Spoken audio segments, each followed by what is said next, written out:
Good morning, everybody. Out for the morning stroll with the puppies. Yeah, I've got a good one for you today. We're going to go through the affidavit, the probable cause affidavit for Brian Kohlberger in the Idaho student murders. Stay tuned.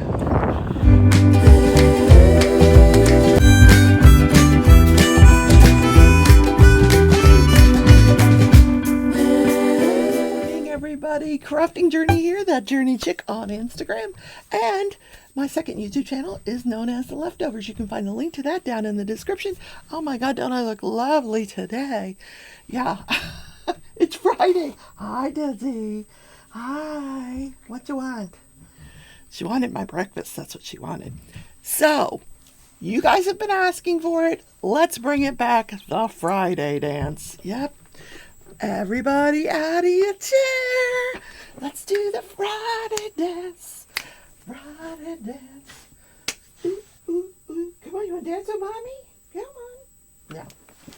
No. Not interested. She's like, just let me out. What? You got to go outside?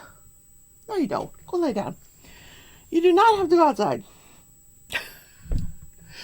Anyway.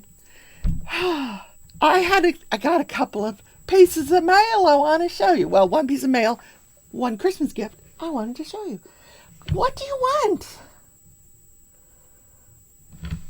Hold, please. Apparently, she wanted out. I just took her on a mile walk, but she needs to go out. Anyway, let me show the first thing. A sarcastic adult coloring book from my sister. How cute is that? Let me just read you. Today's schedule, coffee, blah, blah, blah, go home, wine. Yeah, I like that. So I will probably do some coloring on Wednesday, this coming Wednesday, because I haven't done that in a while. I can do anything with a little chocolate and sarcasm. Yep. I like this book. Oh my gosh. I'm sorry for what I said when I was hungry. Look at that burger, fries. This is what I want to color right here. Ooh. Yum! I just had breakfast. So, what else here? I love naps, movies, and long walks to the kitchen. That's me. That's definitely me. All right. I'm going to enjoy that very, very much. The front of it says, relax and accept the crazy. And she actually got this at the Dollar General, I think. Dollar General. They have some really cool stuff over there. I got her a Sudoku book. Sudoku. You know what I mean. Book. She's like, oh, don't do Sudoku. I don't understand it. I used to. I'd have to teach myself again. All right, here is the coup de grace from Narrate, my beautiful subscriber. Look at this. This was on my wish list. Yes, it was. Everyday watercolor. This is a book by Jenna Rainey. She's on YouTube. You can catch her videos. Her watercolor videos are amazing. This is a 30-day program where she teaches you to watercolor, and I'm really interested in the landscape. And she talks about how, I was reading the intro last night. She talks about how it's a lot of muscle memory, which, and I don't do it often enough for it to be muscle memory. So if I do it every day for 30 days straight, and I practice, how do you get to Carnegie Hall? Practice, practice, practice. Yeah. So I'm going to be using this book to practice and get to doing some landscapes. Look, she even colors donuts. Donuts, guys, donuts. Yes. I want to color. I found a whale in here, and yeah, I'm really, really excited about this book. I love watercolor. Just love it. So she talks a lot about color theory, and so, I haven't actually gotten into the whole theory of the thing. Look at this bird of paradise. Oh my God. Could you just die? Look at the colors in that. They're amazing. So, of course, she talks in the beginning about the right kind of paint that you should have. Now, I have Winsor Newton paints. But she prefers the tubes to the palettes, and she discusses the difference between the tubes and the palettes and the amount of pigment that you get in one versus the other. And if you're using the palettes, the half pans, you're not going to get the rich pigment that you would get in one of those tubes. And she actually takes the tubes and she puts some in a little palette, and then she lets it dry overnight so she's not wasting paint. So I have some tubes, but I think I might order some more. I don't know. I don't have a lot of money right now. I have no income whatsoever right now. I know. Still waiting on Social Security. So thank you so much for these books. I really do appreciate it. Yes, we're going to get to the student murders affidavit. Yes, I have it. I think I showed you this yesterday. So I'm working on the last couple of squares on the bottom row. And probably will have those done today and then start on row 2 next week. It's going a little quicker than I even thought I could. I was watching yesterday Shalene's Creativity Room. Shout out to Shalene. She is an amazing, amazing cross-stitcher. Oh, my word. And so I looked to see how much she had done on Chessie, the Heaven and Earth Design project, cross-stitch project that I started. I have like 1.5 squares done. She has like 40 squares. She's like, I'm doing them 4 at a time. And this is all I have done. I'm thinking, all you have done, honey, that's 2 years worth of work for me. So she's amazing. She really is. Okay. Let's talk about the affidavit. Okay, so yesterday, while I'm filming, they released the affidavit. The guy appears, Brian Kohlberger. He was the suspect who has been arrested in the Idaho student murders case. He was brought back on, what day is this? Friday. All right, Wednesday night. He was brought back from Pennsylvania to Idaho. Placed in detention yesterday, marched in front of a magistrate. There's been no judge assigned yet. So he appeared in his red scrubs, or did he have orange on? I don't remember. Anyway, he was sitting next to the public defender. Not any public defender, not a public defender, the public defender, which is an elected position. And I think her name is Rogers. Very, very intelligent woman, and the magistrate went through the whole litany of, here's what you're charged with. Do you understand that these charges could result in life in prison and even the death penalty? Yes, he understood. Be right back. Then, and we did get to see this hearing, but not live. There was nothing to be released live. So she allowed cameras, the magistrate, she allowed cameras in the courtroom, but she said nothing could be covered live. As soon as the hearing ended, you could show whatever you had recorded. So I watched Court TV. And so I saw the hearing on Court TV. And like I said, she goes through all the charges. She says, you have a right to an attorney. If you can't afford one will be appointed. And he said, I have an attorney. And so she found him indigent, appointed the public defender, which he'd already had the public defender. And I think I told you a few days ago that, they had started cleaning up the crime scene, processing it. So, putting it back to the way it was, remediating the crime scene. Well, once they found out that they had a suspect and that they were going to apprehend the suspect, they stopped the remediation because they wanted to give the defense counsel time to view the scene and, gather anything that they wanted to be gathered. So there is no remediation going on at that property right now. It's still an active crime scene. Which is really interesting. Okay, so we had the hearing. He gets the parents of the victims were in the courtroom, family members of the victims. He did not look at any of them. He looked straight forward at the judge, just answered her questions, not no emotions really. It was just very nondescript. And then they walked him out of the courtroom. But we get the probable cause affidavit. So I have it here. I downloaded it to my Goodreader app, and I'm going to read it to you. It is redacted, and it's a very good example of oversharing. I don't know. These police, I don't think they needed to put this much detail into their probable cause affidavit, but they did. So I get to share it with you. All right, so it's 19 pages, but it is redacted, and one of the pages is blank. So, but I think that's a mistake. So it talks about the person that authored the affidavit. That's Corporal Brett Payne. He is in charge of the investigation, or he's the one that recorded the investigation and authored the affidavit.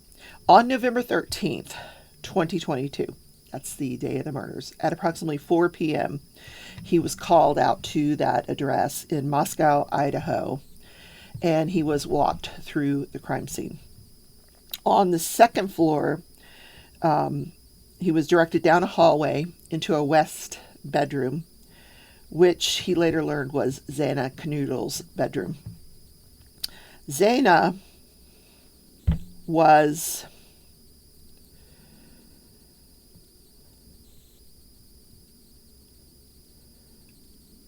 actually, what he says is just before you get to that bedroom that he learned was hers, there was a bathroom. As he approached the bathroom, he could see a body, later identified to be Xana Kernudel, lying on the floor. Kernudel was deceased with wounds which appeared to have been caused by an edged weapon. A knife. A knife, yes. Also in the room was a male, later identified. So I'm not sure that he's saying the room. So I don't know if she was in the bathroom on the floor or in the bedroom on the floor. Not clear to me.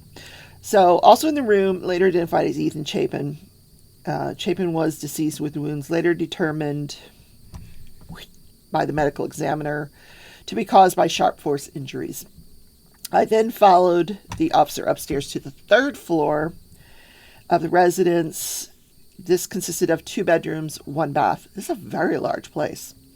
The bedroom on the west side of the floor was later determined to be Kaylee Goncalves' room. I later learned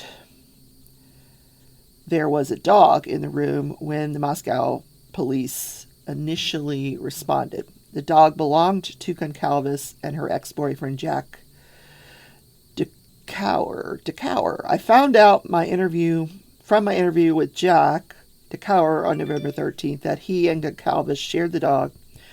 Officer Smith then pointed out a small bedroom on the east side of the 3rd floor. This bedroom shared a wall with Madison Mogan's, hereafter, which was the southeast corner of the 3rd floor. As I entered this bedroom, I could see 2 females in the single bed in the room.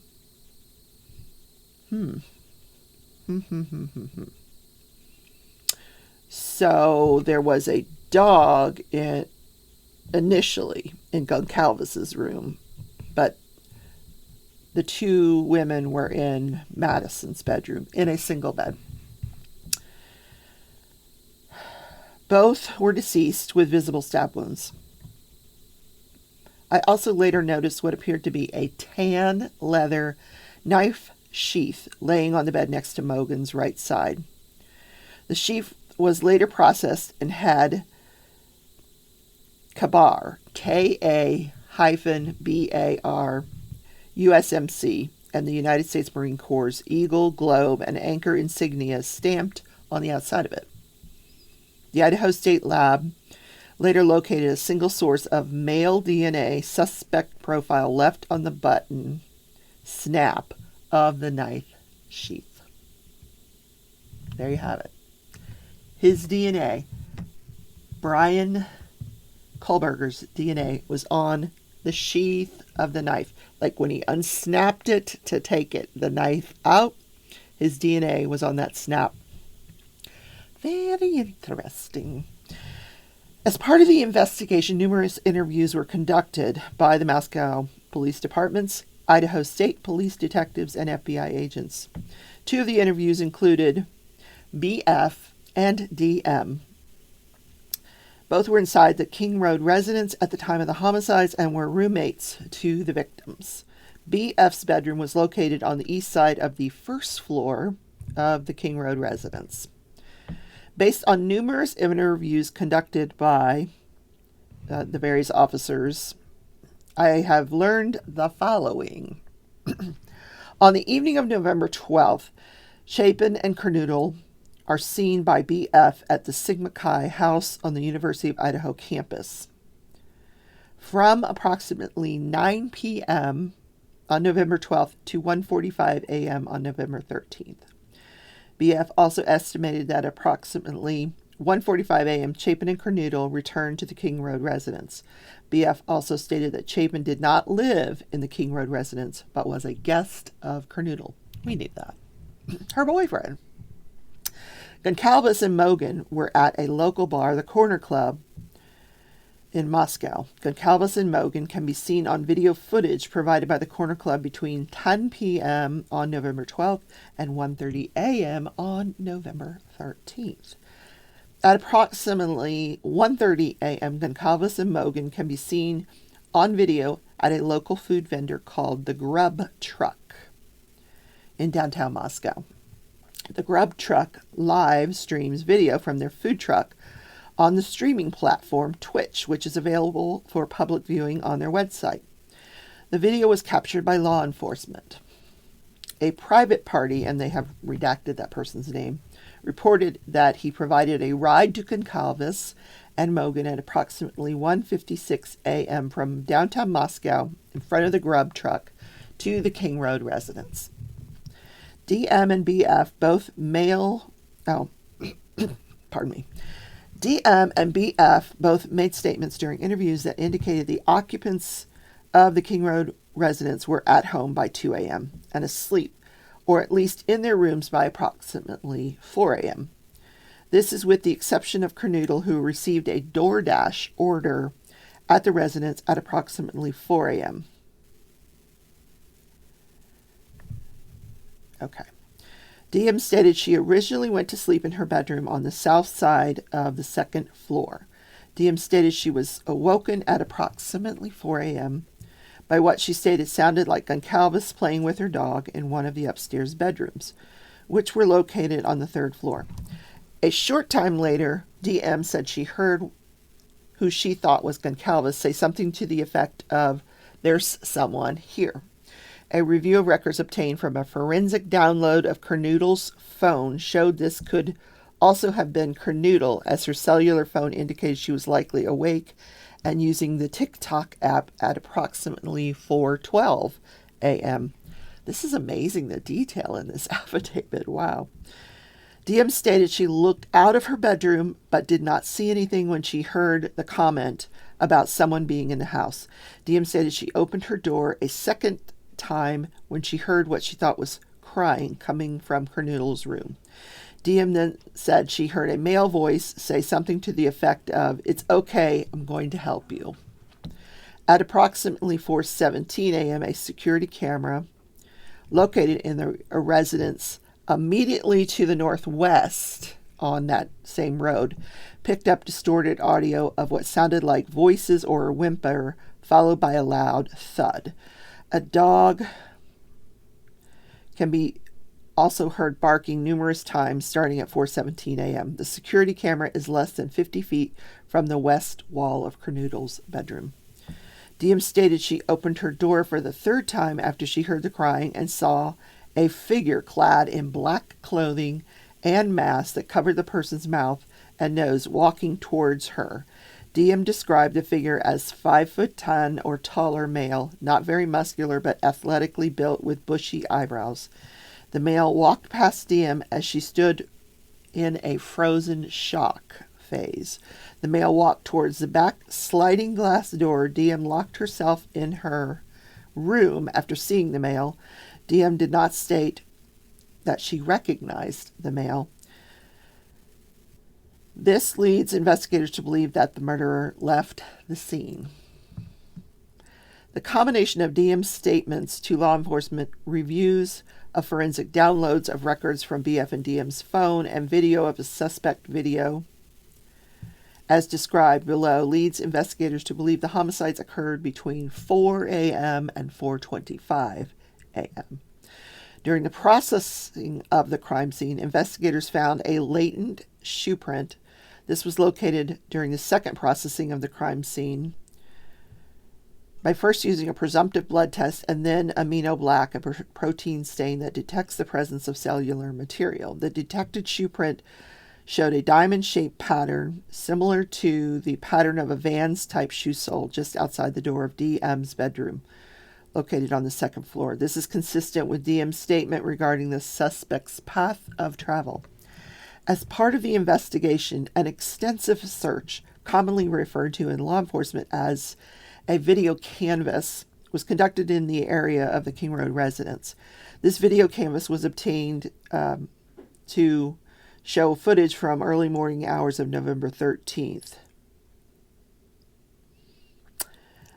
in an effort to locate a suspect or a suspect vehicle traveling to or leaving from this residence.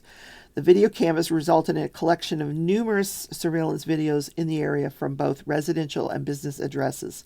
I have reviewed numerous videos that were collected and have had conversations with other investigators that are similarly reviewing footage that was obtained. A review of camera footage indicated that a white sedan was observed traveling westbound on Indian Hills Drive in Moscow at approximately 3:26 a.m. and westbound on another road in Moscow at approximately 3:28 a.m. On this video, it appeared suspect vehicle 1 was not displaying a front license plate. A review of footage from multiple videos obtained from the King Road neighborhood showed multiple sightings of the suspect vehicle starting at 3:29 a.m. and ending at 4:20 a.m.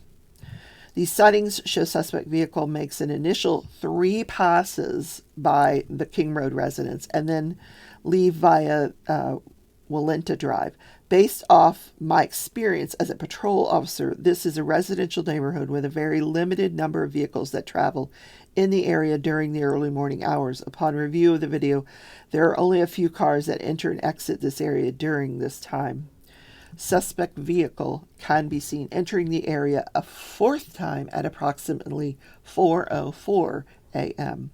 It can be seen driving eastbound on King Road, stopping and turning in front of 500 Queen Road, number 52, and then driving back westbound on King Road.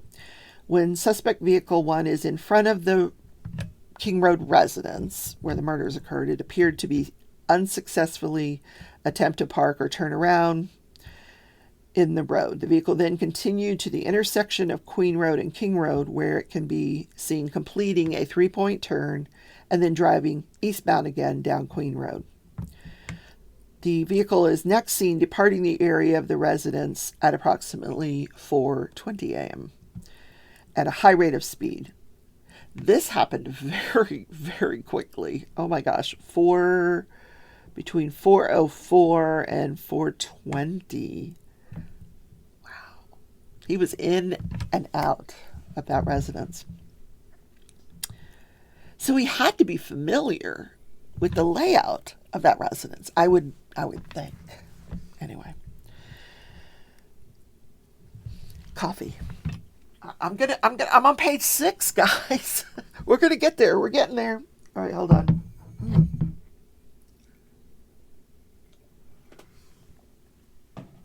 This is so interesting, isn't it?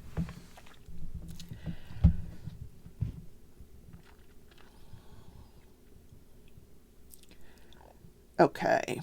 All right, let's go to the next page. All right. Law enforcement officers provided video footage of the suspect vehicle to forensic examiners with the FBI that regularly utilize surveillance footage to identify the year, make, and model of the unknown vehicle that is observed by one or more cameras during the commission of a criminal offense. The forensic examiner has approximately 35 years of law enforcement experience, with 12 years at the FBI. After reviewing numerous observations of the vehicle, the forensic examiner initially believed that the suspect vehicle was a 2011 to 2013 Hyundai Elantra. Hyundai Elantra. You know what? That's what I drive. Hyundai Elantra. Not a white one. Red. As a result, investigators have been reviewing information on persons in possession of a vehicle that is a 2011 to 2016 white Hyundai Elantra. Investigators were given access to video footage on the Washington State University campus located in Pullman, Washington. A review of that video indicated that at approximately 2:44 a.m. that same morning, November 13th, a white sedan, which was consistent with the description of the white Elantra, was observed on WSU surveillance cameras traveling north on Nevada Street. At approximately 2:53 a.m., a white sedan, which is consistent with the description of the white Elantra, known as the suspect vehicle, was observed traveling southeast on Nevada Street in Pullman, Washington, towards State Road 70. State Road 70 connects Pullman, Washington to Moscow, Idaho. This camera footage was provided to the FBI examiner, and he identified the vehicle observed in Pullman, Washington as being a 2014 to 2016 Hyundai Elantra. At approximately 5:25 a.m., a white sedan, which was consistent with the description of suspect vehicle, was observed on 5 cameras in Pullman, Washington, and on the WSU cameras. The first camera that recorded the white sedan was located on Johnson Road in Pullman. The white sedan was observed traveling northbound on Johnson Road, leads directly back to West Palos River Drive in Moscow, which intersects with Conestoga Drive. The white sedan was then observed turning north on Bishop Boulevard. So they're just following this sedan. Goodness gracious. Okay. And there's a bunch of maps and stuff. Okay. On November 25th, 2022, the Moscow Police Department asked area law enforcement agents to be on the lookout for this vehicle. Bolo. Okay. On November 29th, at approximately 12:28, the WSU, Washington State University, police queried white Elantras registered at WSU. As a result of that query, he located a 2015 white Hyundai Elantra with a Pennsylvania license plate. They give the license plate. This vehicle was registered to Brian Kohlberger, hereafter Brian Kohlberger. And then they put down his address, but which they've redacted the address, which is approximately 3/4 of a mile from the intersection of Stadium Way and Cougar Way, which was the last camera location pickup of the Elantra that morning. The same day, at approximately 12:58, WSU officers were looking at the white Hyundai Elantras and located a 2015 white Hyundai Elantra in the Pullman parking lot in an apartment complex that houses WSU students. The officer ran the car and it returned to Kohlberger with a Washington tag. I reviewed Kohlberger's Washington State driver's license information and photograph. The license indicated that Kohlberger is a white male with a height of 6 foot, weighing 185 pounds. Additionally, the photograph of Kohlberger shows that he has bushy eyebrows. Kohlberger's physical description is consistent with the description of the male DM saw inside the King Road residence on November 13th. Now, she said he was 5'10". It's only a 2-inch difference, 5'10" and 6 foot. But if you're on the shorter side, I can see you getting confused, 5'10" with 6 foot. But the bushy eyebrows, that's a giveaway. Okay, now this occurs in this county called Latah County, Latah. That's the venue that we're going to be in. So further investigation, including body cam and reports show that on August 21st, 2022, Brian Koberger was detained as part of a traffic stop that occurred in Moscow, Idaho. Where did this go? It just disappeared on me. Hold on. Where did you go? Where did you come from? Where did you go? Here we go. Got it back. Got my joke. I know. I'm terrible. Okay. At the time, Koberger was the sole occupant of the vehicle. During the stop, which was recorded via law enforcement body cam, I know you already told us that. At this point, they figure out what his phone number is. He provided his cell phone number, and investigators conducted electronic database queries and learned that this was an AT&T phone. On October 14th, 2022, Brian Koberger was detained as part of another traffic stop at WSU. Upon review of that body cam and report of the stop, Koberger was the sole occupant and was driving the 2015 Hyundai Elantra with Pennsylvania plates. On November 18th, according to Washington State licensing, Koberger registered, now this is after the murders, November 18th. He registered the 2015 white Hyundai Elantra with Washington and later received Washington plates. So he took his Pennsylvania license plate off, put his Washington plates on. Smart cookie. Okay. So it was registered in the prior vehicle, which was registered in Pennsylvania, does not require front license plates to be displayed. So, interesting.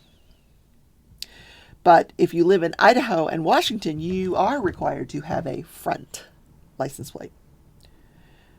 I've never been required to have a front license plate. Interesting.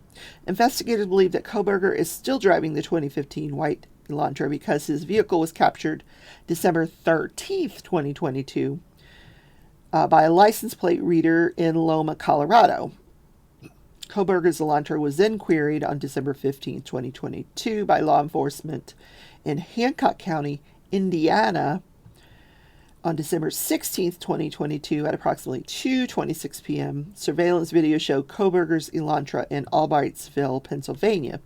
The sole occupant of the vehicle was a white male whose description was consistent with Koberger. Koberger has family in Albrightsville, Pennsylvania. Okay. Based on information provided on the WSU website, Koberger is currently a PhD student in criminology. Pursuant to records provided by a member of the interview panel for Pullman Police Department, we learned that Koberger's past education included undergraduate degrees in psychology and cloud-based forensics.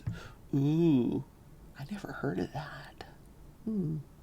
These records also showed Koberger wrote an essay when he applied for an internship with the Pullman Police Department in the fall of 2022. Koberger wrote in his essay he had an interest in assisting rural law enforcement agencies with how to better collect and analyze technological data in public safety operations. Koberger also posted a Reddit survey which can be found by an open source internet search. The survey asks for participants to provide information to understand how emotions and psychological traits influence decision making when committing a crime. All right. Okay, so now they get the cell tower records, search warrants to determine cellular devices that utilize cellular towers in close proximity to that residence where the murders occurred between 3 and 5 a.m. A query of the phone number associated with Koberger in these returns did not show any utilization of the cell phone tower resources in close proximity to the residence. So this officer goes on to say that based on his training experience and conversations with law enforcement that specialize in the utilization of cell phone records as part of investigations, individuals can either leave their cell phone in a different location before committing a crime or turn their cell phones off prior to going to a location to commit the crime. This is done by subjects in an effort to avoid alerting law enforcement that a cell cellular device associated with them was in the particular area where the crime is committed. Well, we all know that now, don't we, from prior trials, Yeah, turn your phone off. So, and he was a criminology major, so I mean, he certainly probably had that information. During these types of surveillance, it is possible that an individual would not leave their cell phone at a separate location or turn it off since they do not plan to commit the offense on that particular day. On December 23rd, they were granted a search warrant for historical phone records between November 12th and November 14th, approximately 24 hours preceding the following time of the homicides. I'm trying to see. Okay. On December 23rd, 2022, pursuant to that search warrant, they received the records.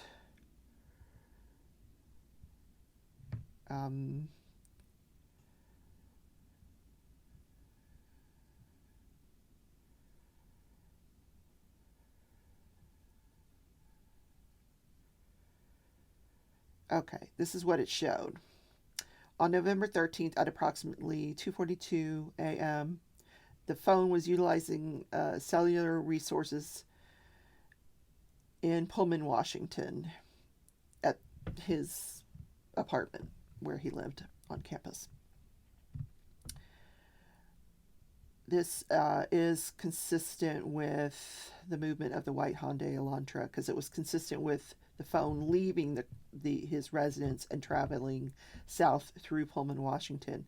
At approximately 2:47, the phone stops reporting to the network, which is consistent with either by the phone being in an area without cell coverage or the connection to the network disabled, such as putting the phone in airplane mode or that the phone is turned off. The phone does not report to the network again until approximately 4:48 a.m., right after the murders, at which time it is utilized cellular resources that provide coverage in Moscow, Idaho. Wow. So between 4:50 and 5:26 a.m., the phone utilizes cellular resources that are consistent with the phone traveling south on Highway 95 to Genesee, Idaho, then traveling west towards Uniontown, Idaho, and then north back to Pullman, Washington. At approximately 5:30, the phone is utilizing resources that provide coverage in Pullman, Washington, and consistent with the phone traveling back to his apartment. The phone's movements are consistent with the movement of the white Elantra. Okay.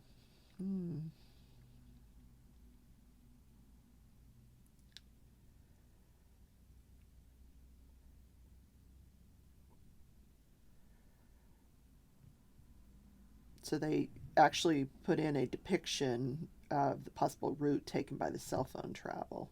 Interesting. So then they issued a search warrant in an effort to determine if Koberger stalked any of the victims, in this case prior to the offense, conducted surveillance on the residence, or was in contact with any of the victims associated before or after the alleged offense, any locations that may contain evidence of the murders that occurred on November 13th. Pursuant to that warrant, they received historical records for the phone from AT&T from the time the account was opened in June 2022. After consulting CASTSA, what is that? I don't know. I was able to determine estimated locations of the phone from June 22nd to present, the time period authorized by the court. The records for the phone show the phone utilized cellular resources that provide coverage to the area of the murder site on at least 12 occasions prior to November 13th. All of these occasions, except for one, occurred in the late evening and early morning hours of the respective days. Wow.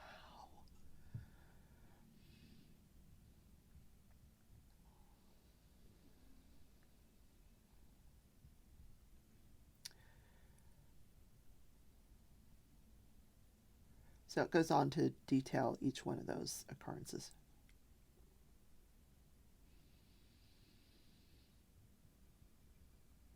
So what they did was on December 27th, Pennsylvania agents recovered the trash from the Koberger family residence located in Albrightsville, PA.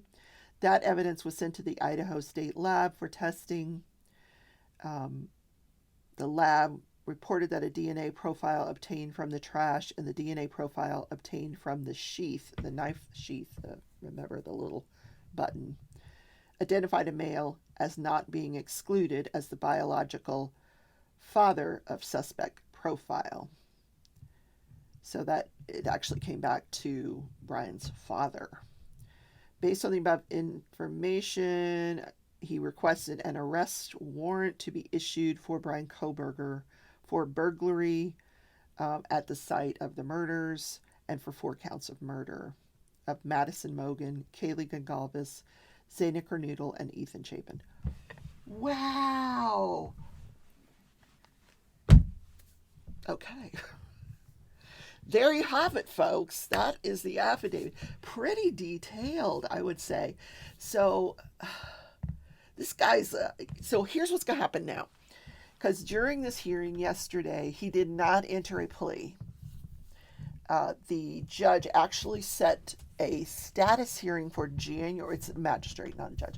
Set a status hearing for January 12th at 10 a.m.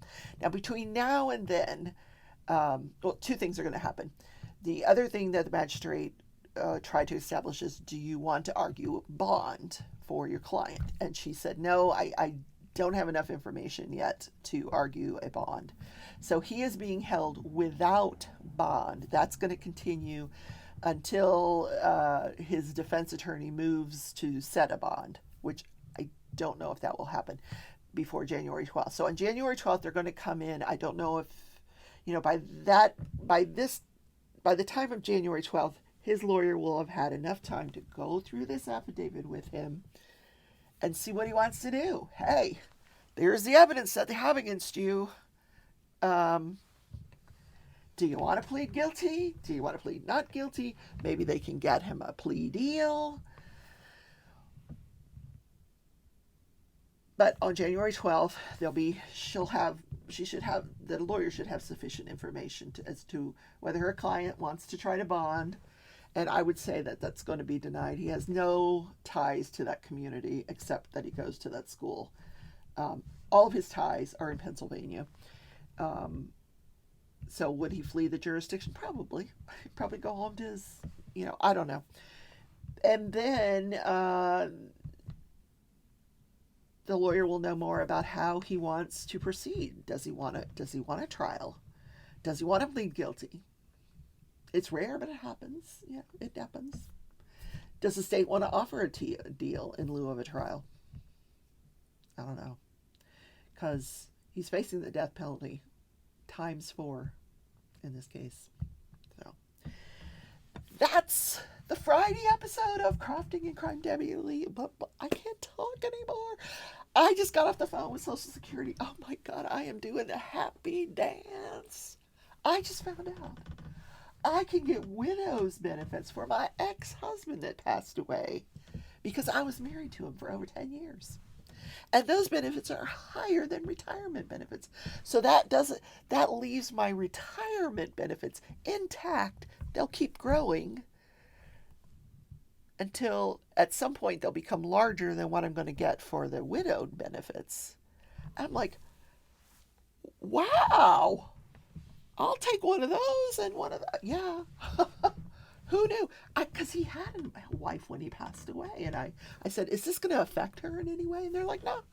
Whatever she gets, and you'll get what you get. And one has nothing to do with the other. I'm like, oh, great. But now I got to go searching for documents. Marriage certificate, death certificate, divorce decree. Oh, Jesus. Which means I need to get real organized really quick, really fast and get this stuff. Oh my God. Anyway, guys, I had a great morning with you guys. I will see you on Monday for Crafting and Crime Daily. I will be live on Sunday at 11 a.m. for just a little crafting session, chit chat. Please join me if you like. I'll see you then. Bye.